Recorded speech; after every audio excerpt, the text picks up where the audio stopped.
Hi everyone, welcome to my kitchen. This is our first video that I want to go over some basic food safety and setting up with equipment, some basic needs and things that you're going to need to do. So let's talk about over here. If you have gloves, that'd be awesome. Make sure that you've got plenty of sanitizing things. Continuous hand washing, right? With hand soap, paper towels. Now, most of you probably don't have the quat sanitizer at home. What you can do for your sandy bucket is you can do 1 quart of water to 2 tablespoons of bleach, and that will be good as a sanitizing solution. Now, some basic equipment that you're going to need. Oh, first of all, in uniform, right?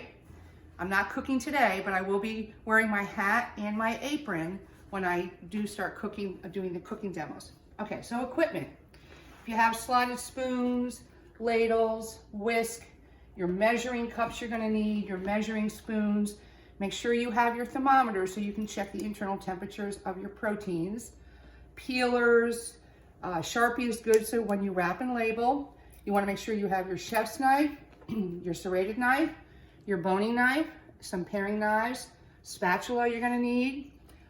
You're gonna wanna have some tasting spoons, okay? If you don't have disposable, you're gonna use your regular spoons, that's fine. No double dipping, right? You're gonna wanna set yourself up with containers to put your mise en place in, as well as a trash receptacle for, onion skins and things like that. You're gonna need a cutting board. If you have a couple of them, that's good, because you can do proteins on one, vegetables on another. Otherwise, make sure you wash, rinse, and sanitize. Under your board, you wanna make sure that you have something to secure it. A mat or a wet paper towel is good.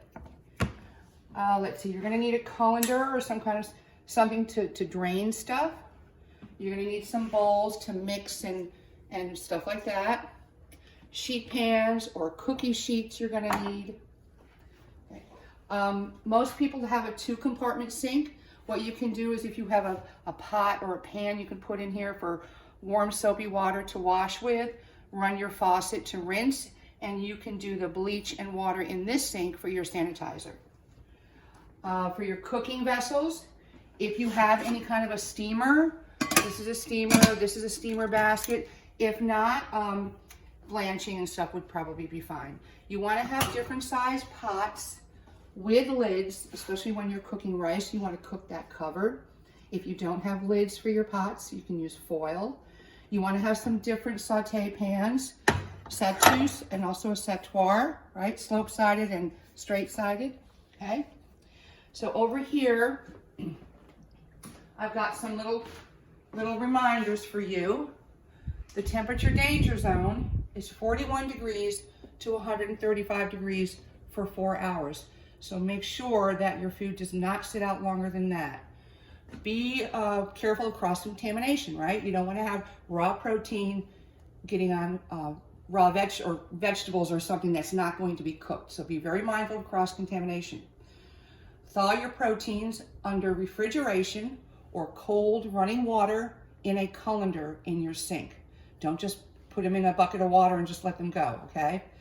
After you cook something like a soup or a stew or something like that, let it refrigerate it within 2 hours. Most of your cooking is going to be in smaller batches, so make sure you don't let your cooked food sit out longer than 2 hours. Wash your produce. Make sure you wash everything. So again, for sanitizing, you can do 1/3 cup of bleach to 1 gallon of water, or 2 tablespoons to 1 quart of water. As a reminder also, internal temperatures of foods. Poultry, you must cook that to 165 degrees. Seafood, 145 degrees. Pork is good at between 145 and 160. And beef is 130 to 160, and I will put that up on canvas, and I'll give you the different temperatures for your rare, medium, medium well, and well done. And also I want to point out under here for 160, let's take a look at this right here. Ground meat must be cooked internally to 160 degrees, and that's because you're mixing the outside of the beef or the meat with the inside. Let's see. Another helpful hint before you start, get your ovens preheated. If you have something that you have to boil, like potatoes or pasta or something, get your water going on the stove. And anything that you can get working on the stove that you don't have to stand over and watch, it's helpful. It helps speed up the cooking and the mise en place. And that way you can be chopping, dicing while the water's boiling. Let's see. I think that's it for now.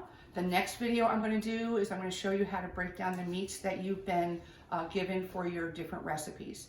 Thanks everyone. Have a good day, and I'll see you in the next demo.